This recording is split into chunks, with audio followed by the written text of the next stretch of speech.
tonight what I wanted to do is, in October, we usually have something called October Fast. You've heard me talking about fasting a lot. And two reasons mainly is, number one, the Bible talks a lot about it, from David to Esther to Moses to Elijah to Jesus to the apostles to Paul. Jesus said, when you fast. So it's a spiritual discipline in the life of a believer. So that's number one. Number two is, I would say that this is probably one of the things that made the biggest difference in my journey with Christ, is seasons of because you gotta turn on, what's that saying? Feed the beast, right? You gotta turn off that feeding from time to time. Because if you're like me, it's a constant, feeding of the flesh. Again, eating's not bad. We need it. But there should be seasons where we just set a time. It's actually not a weight loss program. It's a time to pray and fast. And the benefit, though, is weight loss. So that helps a little bit. But that's not our focus. Our focus is on spiritual matters, but there are physical benefits as well. So I just simply title it The Spiritual Power of Fasting, Methods and Meaning. So I'm going to give you some ways to fast, because not everybody can do water fasting or just a little bit of juice. There are different ways to fast. Biblically speaking, they would go without nourishment.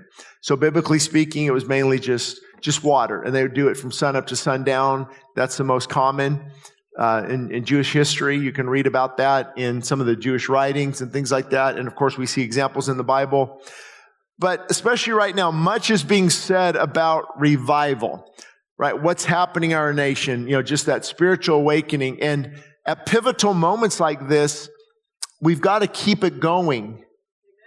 Things like this don't just kind of maintain on their own. It reminds me of the Old Testament example that when God said, I'll light the fire, but the priest, you have to keep that fire going. Is that interesting? God lit that fire, the sacrifice, the fire that went nonstop in the temple area there. He lit it, and he said, but you need to keep it going. And I don't want to get too off track and go out of context, but there's a principle there that's very true. When God ignites that fire, we do have to steward revival, steward a spiritual awakening by seeking Him. And denying the flesh with the right heart always leads to a spiritual awakening. Always leads to a spiritual awakening. And look at this verse, just so you know, Matthew 6. This is Jesus. Notice how it doesn't say if you fast. It's not an option. He's actually talking about when you give, when you pray, and when you fast. And so that's the $1 million question, isn't it? Well, how often? And I'm glad he didn't say exactly, because it could become legalistic. Wednesdays and Fridays, or every single day, OMAD. You know what OMAD is? 1 meal a day. Alternate day fasting. And they're fasting, people make it legalistic. And I remember I got a taste of this when I was like, I started fasting. I'm like, no, I had a little bit of juice. Well, you weren't really fasting then. I'm like, oh, well, I felt great and the Lord was close, and he's really mad at me for having a cup of orange juice because I had to get through the Saturday night service at that time. Yeah, that's not fasting. I'm like, and so being beat up by Pharisees, because I know what they're saying. Obviously, the deeper you can go with just water, autophagy kicks in and healing and cellular cleansing and all those things for sure. But I'd rather finish 30 days and have succeeded, and maybe I need a little bit of juice now and then, versus this legalistic approach. So my point is, there is a lot of freedom in it. And so when he said, when you fast, I've always found it helpful. What I've told people and what I do is you take it to the Lord. And many times there's been where you feel, and some of you have a sense of, okay, I need to do this for 7 days or 14 days or 21 days or what type of fast. And it's easy to make the decision, but then to see that decision out is when it becomes challenging. Around day 2, you're like, I don't know if that was the Lord. I'm not sure. I don't think so. I'll start on January 1st. And then January 1st rolls around. You go, and then I'll start April for Easter, Lent, and all those things. And once you make a decision, I think that's when faith and perseverance kick in, because God honors that faith of, you know what, Lord, I'm going to step out in faith. There was one time I was fasting here, I'll never forget. I didn't know exactly how long, and I was leaving, and it was over that hill. I remember exactly kind of where, and I just felt this tremendous release, like, oh, I'm just going to eat dinner tonight when I get home. And I felt excited about it. It felt good. I think it was like 8 or 9 days of just of fasting. And there's been other times where, you know, I wanted to go a certain amount of time, and I didn't make it. I a lot of times I haven't done it perfectly. But you get back up and you keep falling forward. And there have been times I've wanted to, but then things come up and I have to preach, like on Easter. I remember last year, it's 2 years ago, 3 services, and I had some juice. And so my point is, if you get focused on doing it perfectly, and something happens, and you beat yourself up and you fall off the wagon, so to speak. With fasting, you know, you just get back on track. You keep that momentum going. Some of the most incredible moments I've had is when I said, Lord, you know, I want to keep going. I had some juice, or I ate last night. There's been times I got up and had some cashews at night because I couldn't sleep. And many of you know, hormones are elevated, so sometimes it's hard to sleep. And just getting back on track is so refreshing. But I think that's why he said, when you fast, and I believe Jewish history bears it out too. Their fast was usually once a week, sun up to sundown. And many of you follow Derek Prince. He would do that on Fridays as well. John Wesley would do that, I think, on Wednesdays and Fridays. Reese Howells. Is it Reese Howells or Hal Reese? I always forget he's well known for fasting. He would do it just in the evening. And so you really, it's between you and the Lord. So he said, when you fast, do not be like the hypocrites. And so you're walking around sad. Look at me. I'm fasting today. Aren't I so spiritual? It's like you have your reward. Good job. Good job. And, you know, they look all torn up and they don't refresh themselves. And he said, you have your fast. You have your reward. But when you fast, my disciples, anoint your head. Back then it would be doing the hair probably for women, and they'd have the oil refreshing. They wouldn't look like they were fasting.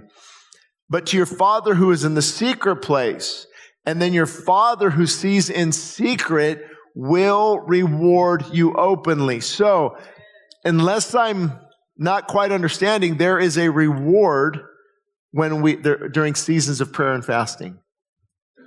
He rewards us openly. And it doesn't mean money necessarily. It means, there's people, I wish I would have kept a log of marriages restored as they fasted together. Prodigal sons coming home with moms crying up here, this is who we've been praying for. And just breakthroughs and deliverance and strongholds. It's just a miracle to what God does. But that's why it's so hard.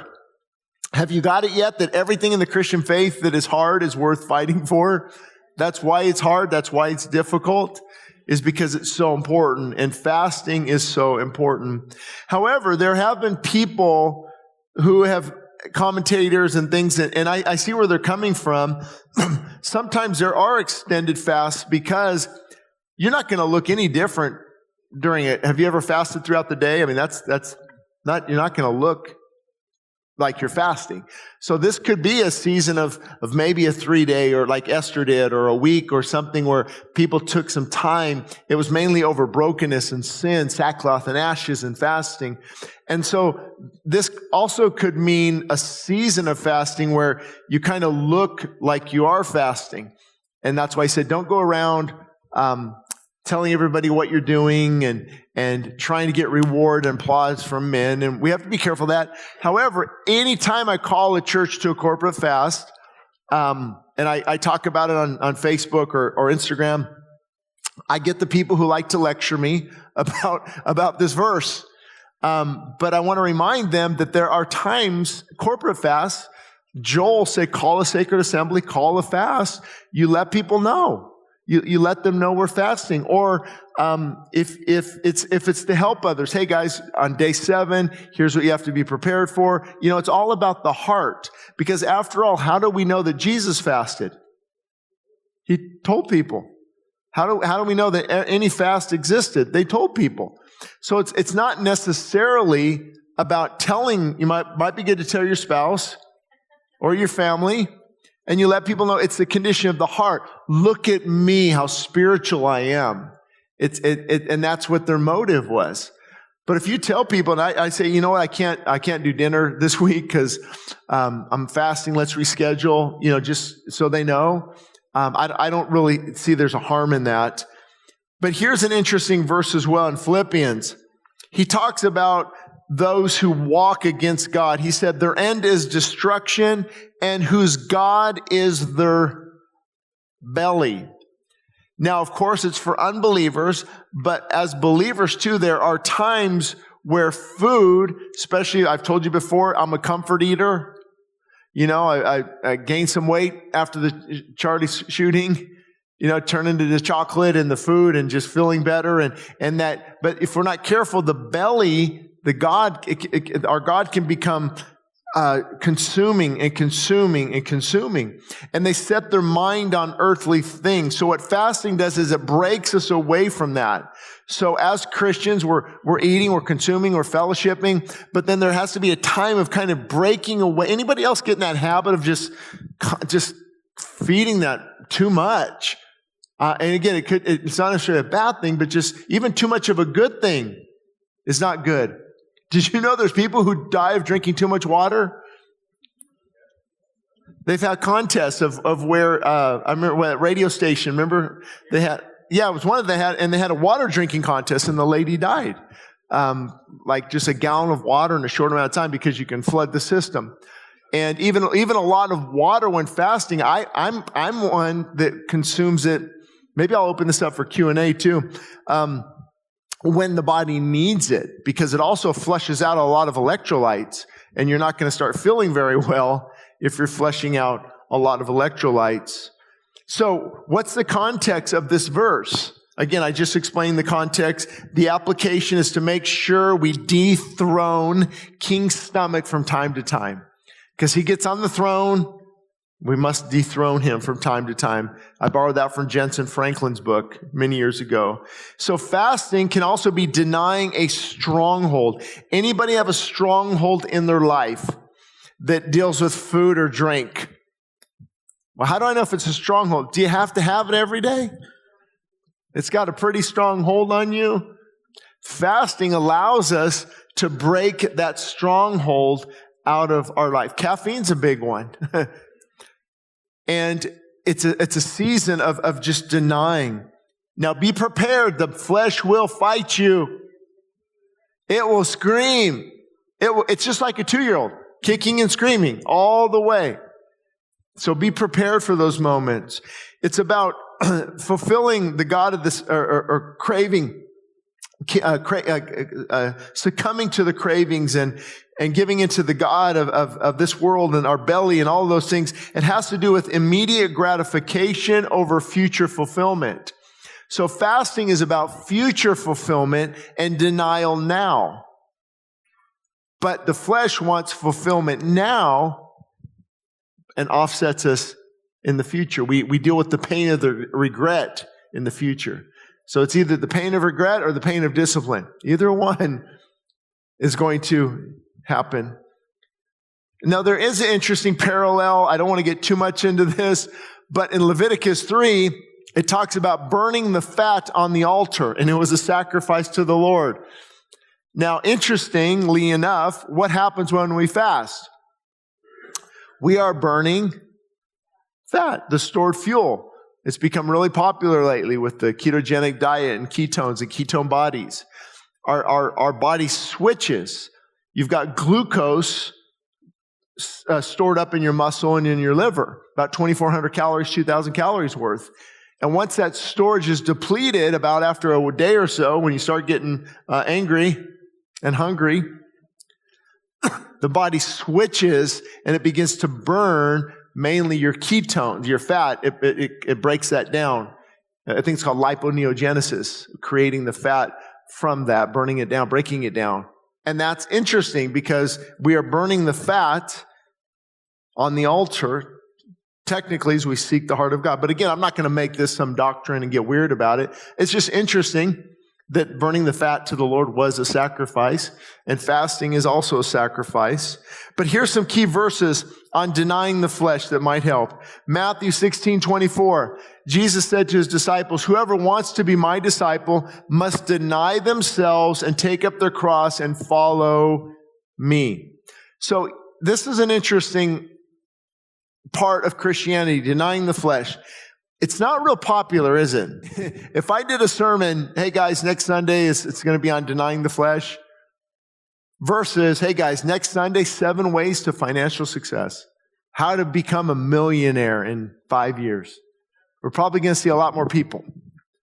And so it's not popular, and you don't want to be all about denial, and there's no freedom in Christ, and always beating people up and always feeling you can never measure up. We don't want to do that, but Scripture, it's pretty clear on denying the flesh.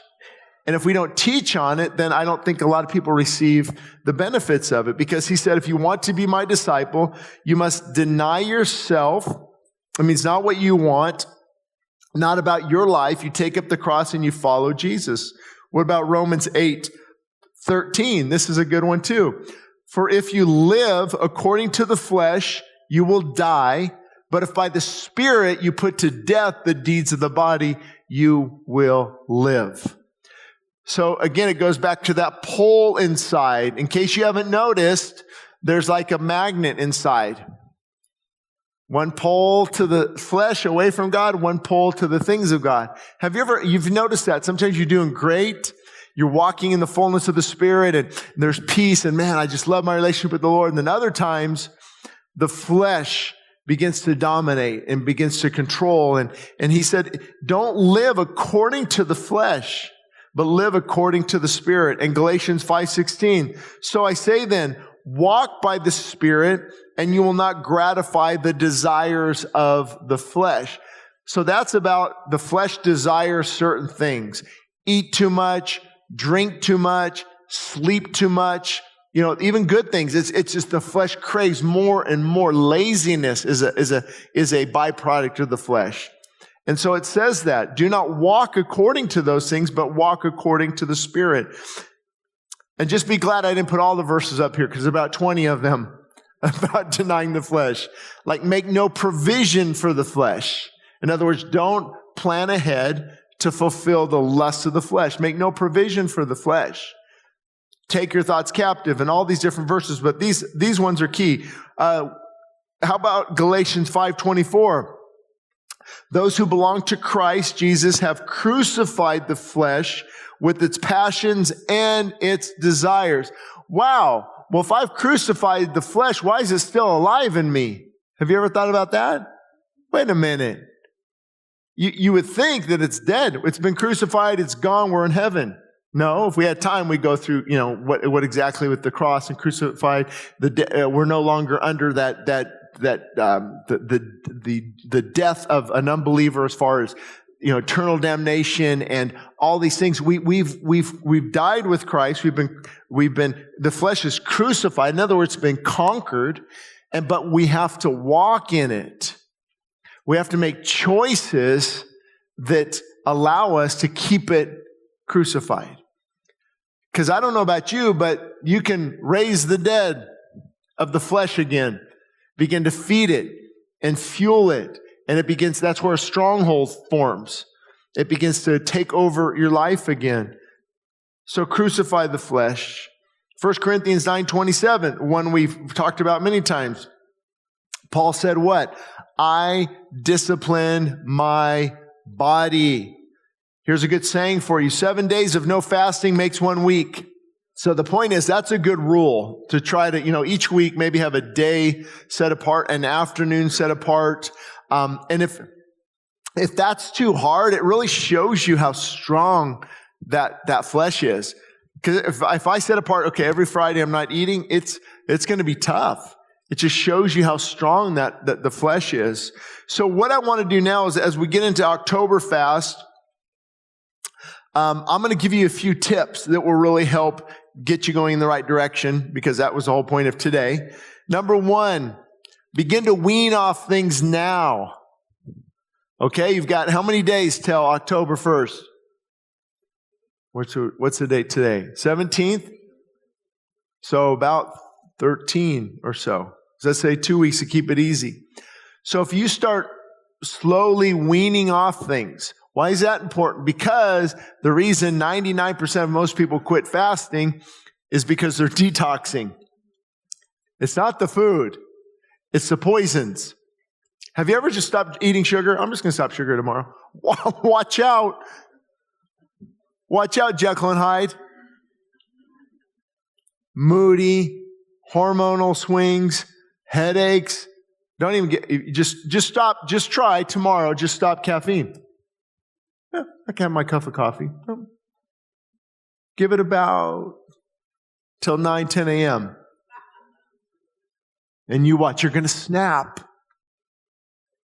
You know what? No more, begin tomorrow, no more fast food, no more processed food, I'm going to just do plant food, whole plant-based.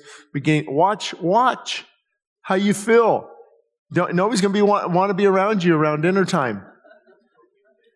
So what you're doing is you're weaning off things that are addictive.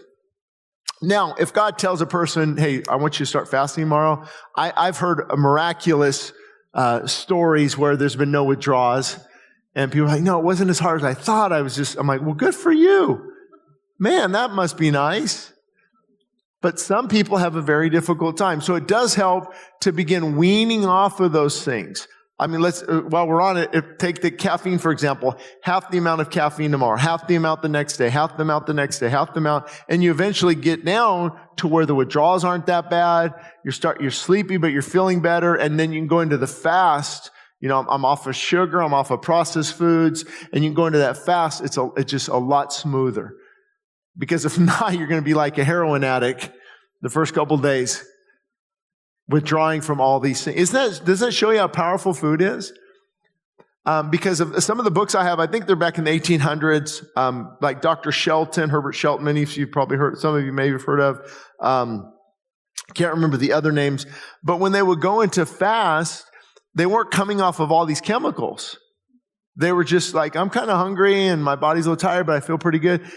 It wasn't until recently, probably 1970s, 80s, chemicals, red dye, food coloring, all the stuff Kennedy's talking about. Those were actually chemicals. And the scientists that a lot of these corporations that they have employed make the food taste a certain way. Why do you need 50 ingredients in a hamburger? Well, because it tastes so good. I can never make a Chick-fil-A sandwich as good at home. Not even close. Or In-N-Out. Because well, let me not get into that. Everybody says, they're Christian companies, leave them alone. Okay, well, you gotta have to start weaning off of the junk so it makes it much more easier. Number 2, make it a daily prayer. Pray each day. Lord, October 1st, I'm going to start this. And as you're praying each day, you're building up faith and you're building up spiritual strength. But also pray, Lord, what do you want me to do? What does this look like? And that's why we throw it out there, October, the month of October, October fast.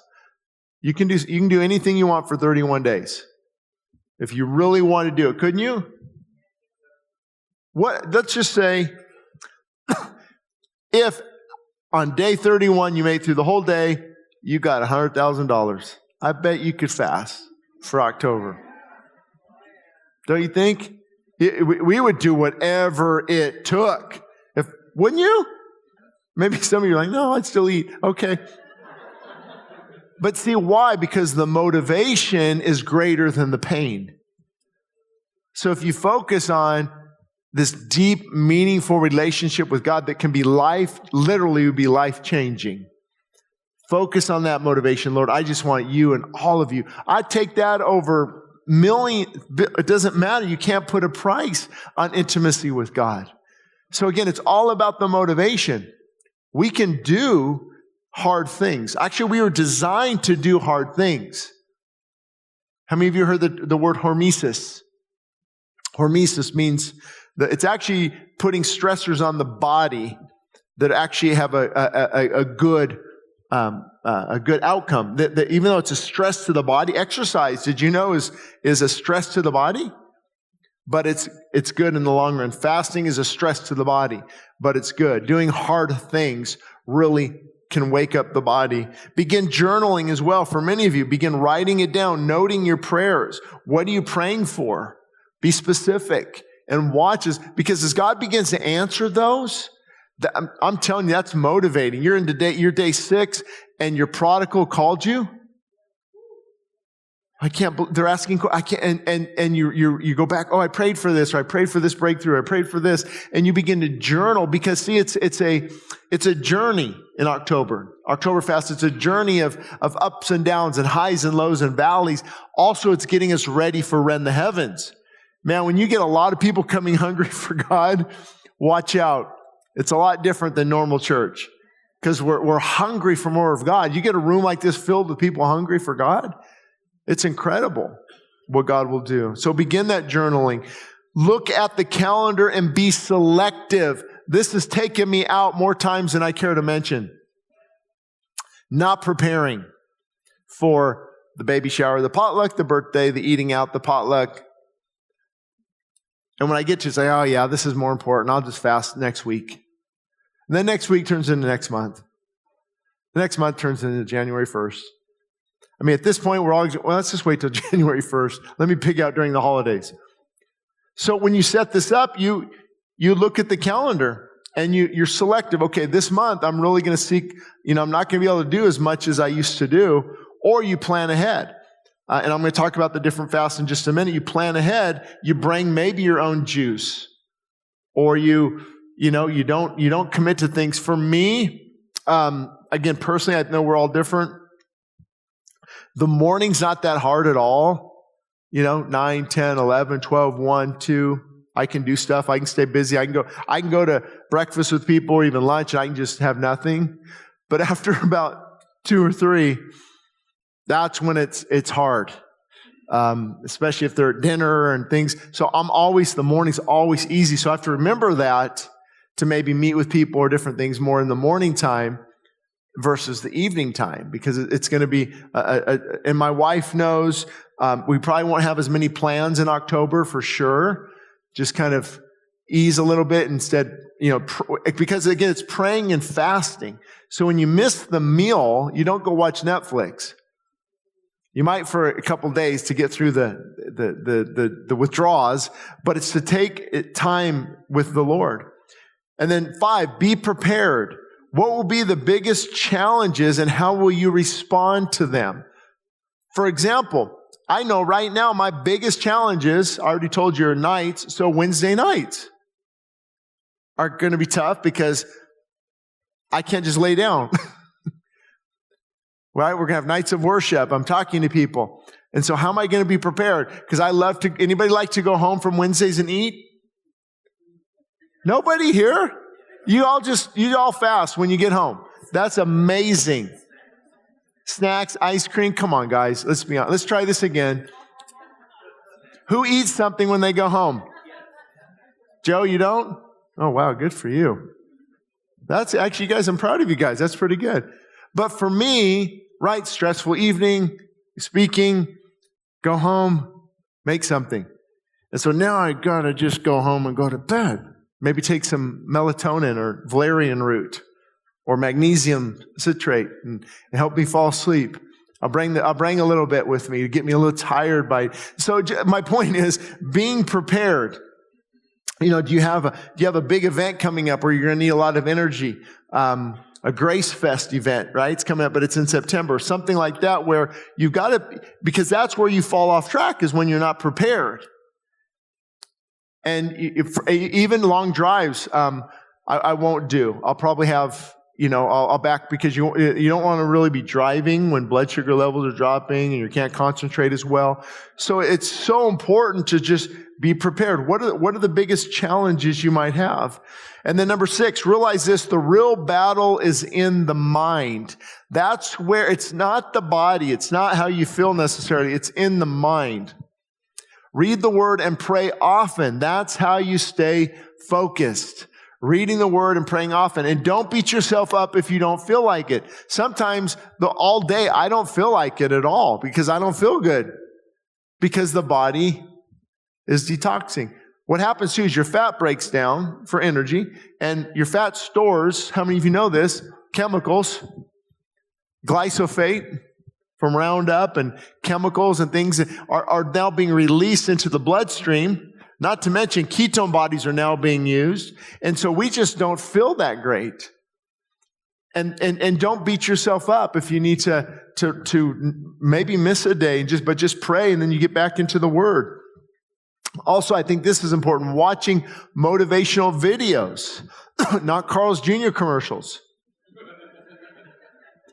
I mean, it's got me through a lot of times where I put on, let's say, Jensen Franklin on fasting when I feel like giving up. Or Jim Cymbala on fasting, or you watch videos from Buchenheimer, Wilhelmli Clinic in Germany, or even secular ones. Alan Goldhammer, you've heard some of his interviews on fasting. They take people through a 40-day fast at their clinic up in Northern California, True North.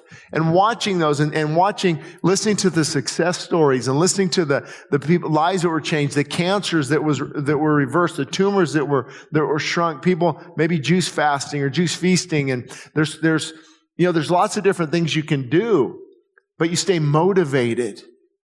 You don't go drive around the mall and smell El Torito and Outback. And avoid those places. It's common sense, isn't it? And I don't know if we put books out this time, but you can download my fasting books for free at the church website. And just, I need to read this chapter and I just need to get my head straight. And so you're reinforcing it outside of the word and prayer. And when I listen to motivating messages on fasting, it really motivates me to continue to press through or to watch videos about how the body, okay, now this is day 2. That's why I feel this way. Now autophagy is kicked in. Now I'm doing some deep cleaning. And now this, okay. And it really helps to keep you motivated. Number 7, keep it to yourself as much as possible. We already talked about this.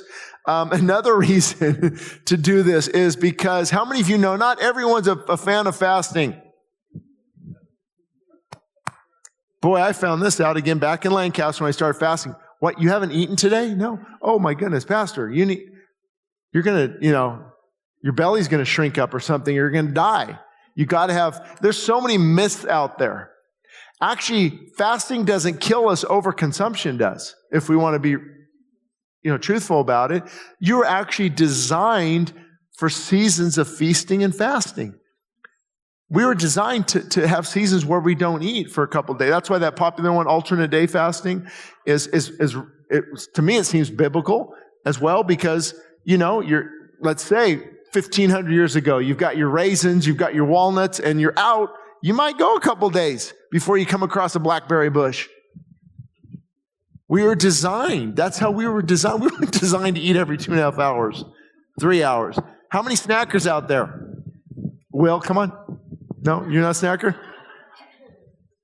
Why is that? It's like, we won't get too deep in this, but insulin and blood sugar levels and things like that. But every 2 hours, give me some cashews, a couple hours, we actually are, it's not healthy, it's not good. The body needs a Sabbath. So I think this fast will be a very good Sabbath. Also, Luke, can we get a mic ready just real quick? If we do have any questions, I want to answer those real quick. But I want to put up a few slides. Here's some ideas, because this is the number one question I get every October fast. Pastor, what kind of fast should I do? I don't know. That's between you and the Lord. Because if you're on medication, some people need food with medication. You talk to your doctor. There's so many different variables. If you're on high blood pressure medication, fasting will lower your blood pressure. Big time. It drops the numbers. And I mean, I've known people for 180 over 110. After fasting, we're back down to 120 over 80, like after just like a month. It's amazing. But if you're on medication that does that, then you got to be really careful. Or other different types of medication, how we'll interact with no food. Hypoglycemic, diabetic, you have to be strategic about it. If you're already kind of depleted, very, very slender, not a lot of reserves, maybe you actually need to get some nutrients in you. Pregnant, breastfeeding, wouldn't recommend that, water type fast. People ask a lot about juice fasting, and the only problem I have with that is it's a lot of fructose. It's a lot of sugar. I mean, if you look at the amount of, like some of these people that go on juice cleanses, like they're drinking a gallon of juice a day. Gallon of juice, that's like 140 teaspoons of sugar. But they have, good results. They start to lose weight because their calories are low. But also remember, your body breaks down muscle. It's called gluconeogenesis. It breaks down muscle for those amino acids. Again, we're not concerned about that with the spiritual type of fast. But my point is, I wish I could tell you exactly what to do. I will say this, biblically speaking, when possible, it's good just to do water and some electrolytes. Take some magnesium, potassium, sodium. Chris probably won't tell you, but he's like on day 3 of just water. So ask him how he's doing. I know others people went 7 days before. I've talked about before when my daughter, Aubrey, actually did a 40-day water-only fast. And after 2 weeks, I'm like, you're losing weight. What are you doing? She's like, Lord told me to. I'm like, I don't think the Lord told you, I want you to eat this coming Saturday. And she's like, no, but Dad, I really feel strongly about this. I'm like, oh my goodness, people are going to think I'm a bad parent, But I knew what to watch for: energy levels, low potassium, elevated heart rate, heart murmurs, passing out. And she was fine. She's like, she's actually better than. She's going to the gym. She's active. She's energy. Well, she's doing really well on it. And other people have done as well. Other people, 21 days or 7 days or 1 day. Maybe try 12 hours. It's not about, God's like, you know what? You didn't go long enough. I'm sorry. Because a person who goes 40 days will not benefit as much as the humble person going 12 hours and seeking God and pursuing Him, and they're humble. So it's not necessarily about the time, but I do know the more you go, the deeper you get, spiritually speaking too. Not only that, physically, if you want some physical issues to go away, like for example, you guys can see the doctor said that's really nothing. I've got a bump here. It's a fatty tissue. I've got one here too that's not going down. I've got a borderline high blood sugar, all the things I shared before. So I can, even physically, it's a really good idea. So, and people say you shouldn't talk about physical. I think it's okay. It's biblical too, to take care of our body. It's not my goal, but when I do something spiritually, if it helps me physically as well, I think that's a home run. And so that's the number one question. I don't know what to tell you to do. Research a little bit. Some of my friends, Ronnie Floyd, who has spoken here, do you ever follow Landon Schott on out of Mercy Culture in Dallas, a friend of mine, he does juice well. Malachi, who spoke, they have good results. They're close to the Lord on juice. And that might be where He's leading you. For me, I just feel it's too much sugar, unless I do just mainly greens, which taste terrible. But at least I'm having something. So again, I'm really getting this point across. It's between you and the Lord, but it's got to cost you something. I'm just not going to have any chocolate. Okay, well, but you're having the ice cream. Okay, I'm not going to eat breakfast, but you're making it up for dinner. Double the servings. So fasting hurts somewhat. It's between you and the Lord.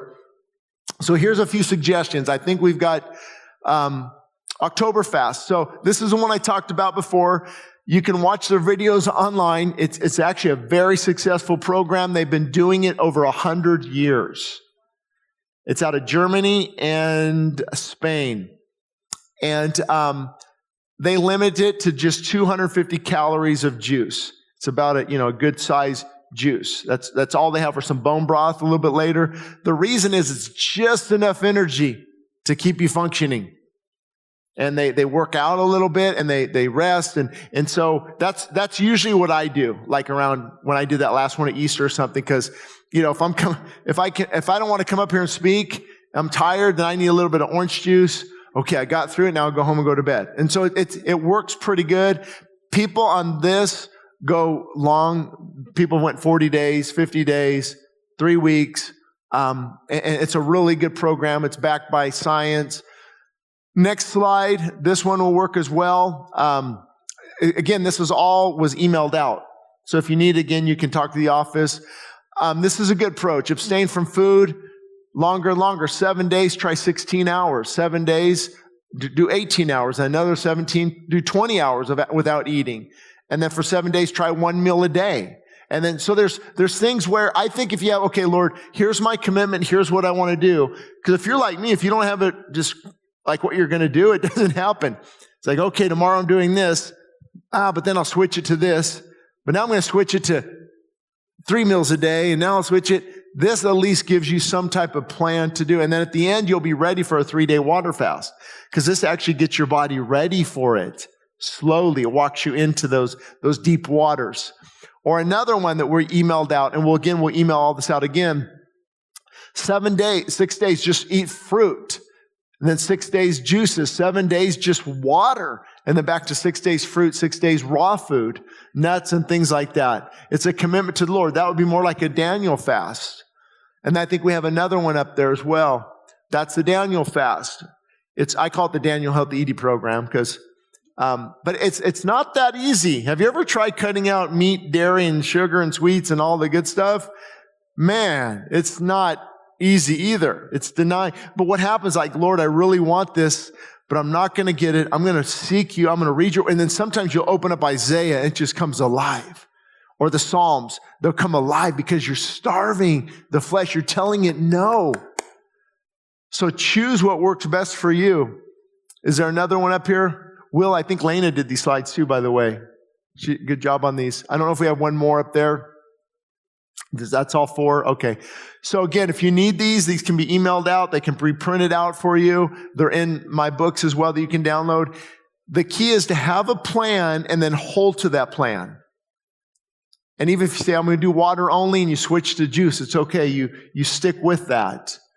But we're going to do just a few minutes. You have any questions? Luke can bring you the microphone.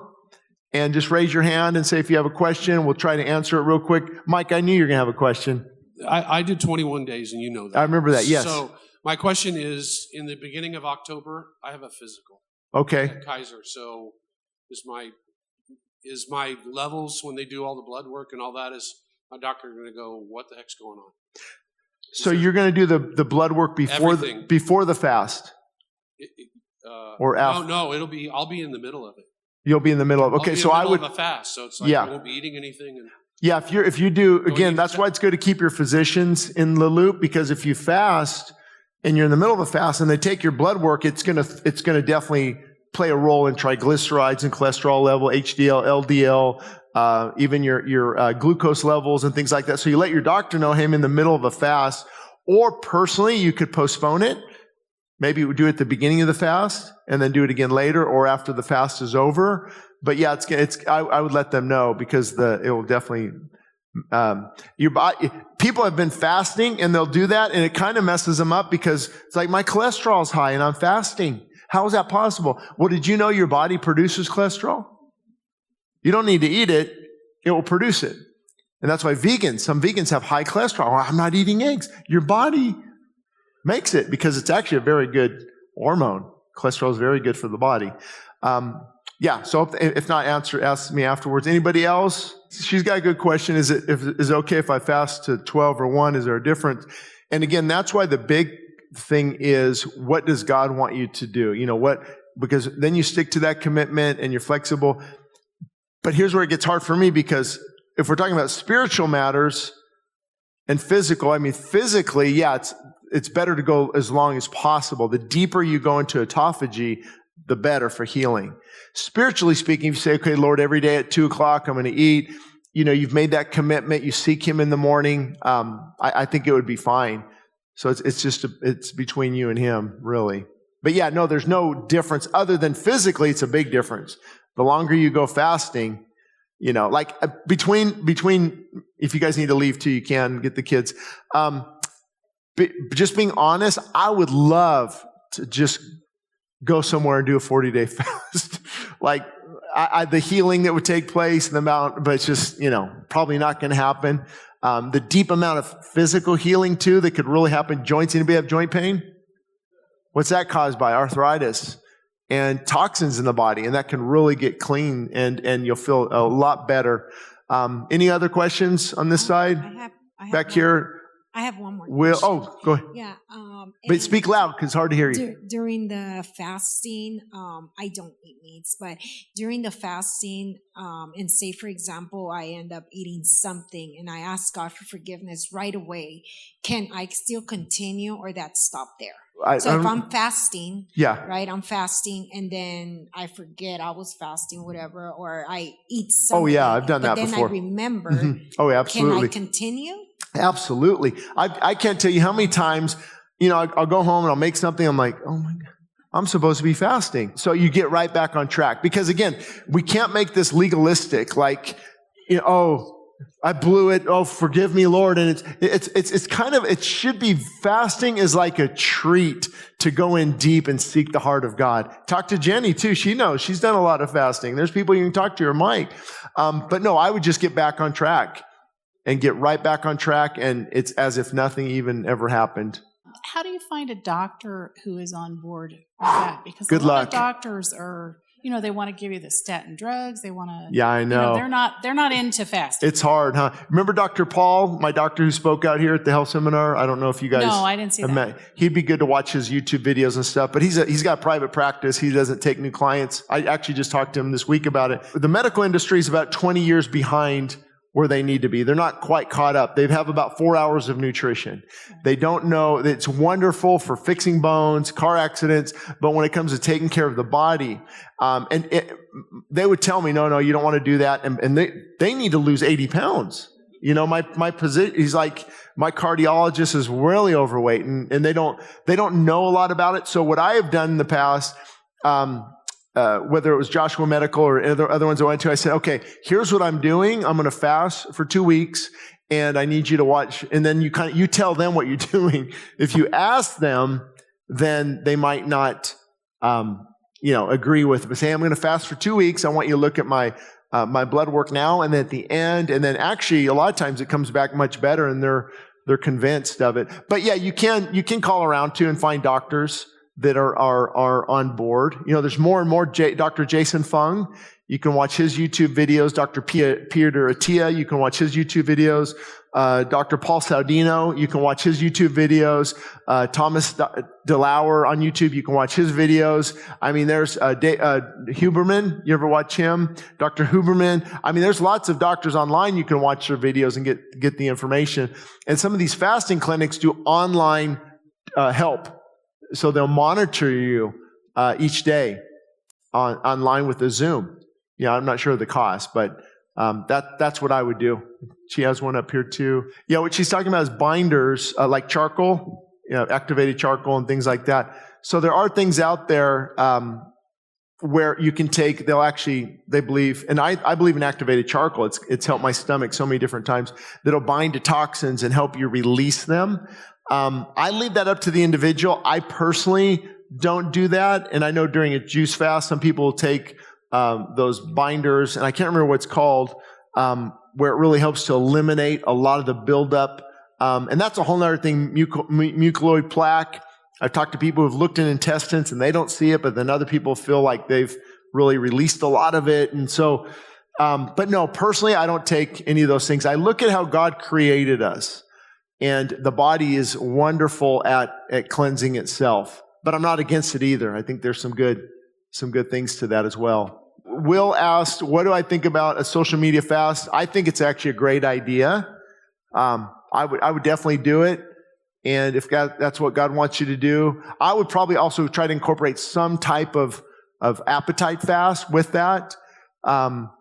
Maybe like, okay, Lord, I'm just going to eat whole food, your God-given food, nothing that's, and it's hard because you're out in the field, you want to stop and get a Snickers bar, or you want to get fast food or something. But yeah, I think if you, for the month of October, actually, that might be a good idea. Let's really limit social media, the news, and just instead read the Word and pray. I think that's a great idea. What she's talking about is there's something called, how many of you have heard of refeeding syndrome? Refeeding syndrome. It's actually pretty dangerous. I've had friends end up in the hospital or go to the emergency room or things like that because you go so long and then you just pig out. And now you've got all this magnesium, potassium, sodium. Electrolytes, remember, are electrical pulse signals for the heart and the body. And hormonal balance, keeping the cortisol and hormones balanced and estrogen, testosterone. So when you just flood the body with all of this, it actually takes more discipline after the fast than it does during the fast. They say, let's say you did a 21 water day fast, you would need probably a good 5 to 7 days of reacclimating the body. That's hard because you're ready to go to town. And so you have to have some watermelon. Okay, I'm good for an hour. A couple hours later, let me have some more watermelon. Okay. Oh my God. I just could eat a bowl of cashews right now. And so you have to regulate. So the longer you go, the more careful you have to be with refeeding. I've done 5 days water, and I just ate the 6th day, and it was not a good idea because my body, I was in bed, I didn't feel good. And so you do refeeding. When you start to eat again, Chris, that's good for you to know too. When you start easy on that chicken on Friday, just a little bit at a time, let the body get accustomed to getting actually building up the microbiome and all those important things. So yeah, refeeding. Don't pig out.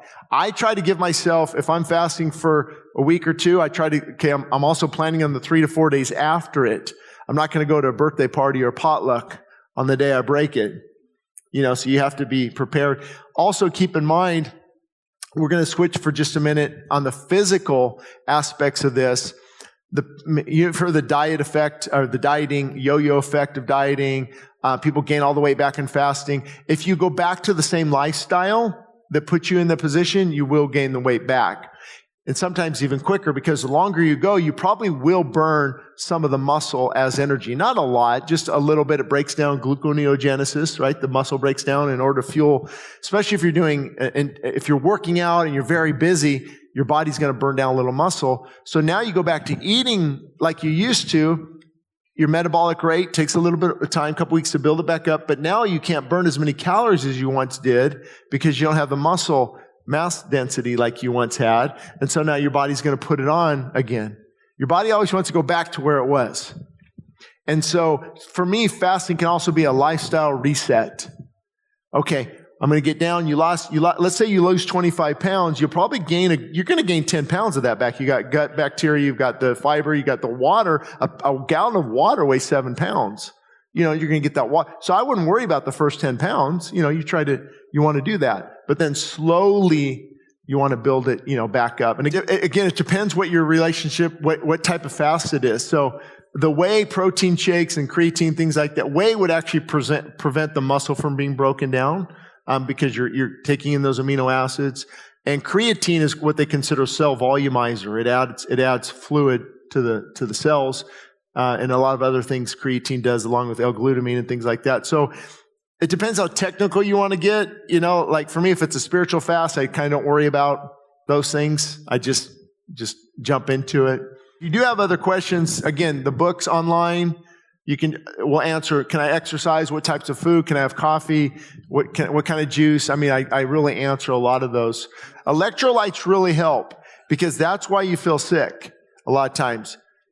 When you get low sodium, think about it. You're eating, you're getting all this sodium, magnesium.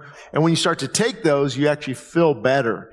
And if you're drinking enough water and things like that, you feel better. So, Lord, I pray for this month of October coming up. I pray you would get our hearts ready now. Lord, I pray that we would fall forward. We would, even if we don't do this perfectly, even if we mess up, God, we're going to continue to seek you. We're going to come into the month of October. Every Wednesday is going to be a worship night leading leading to rend the heavens. So let us come in on Wednesdays hungry for more of you, Lord. Even if it's a smaller number of people, God, get us here. Get us hungry for more of you. And I pray you would bless their fasts. Lord, show them. I pray even tonight, show them what you want them to do.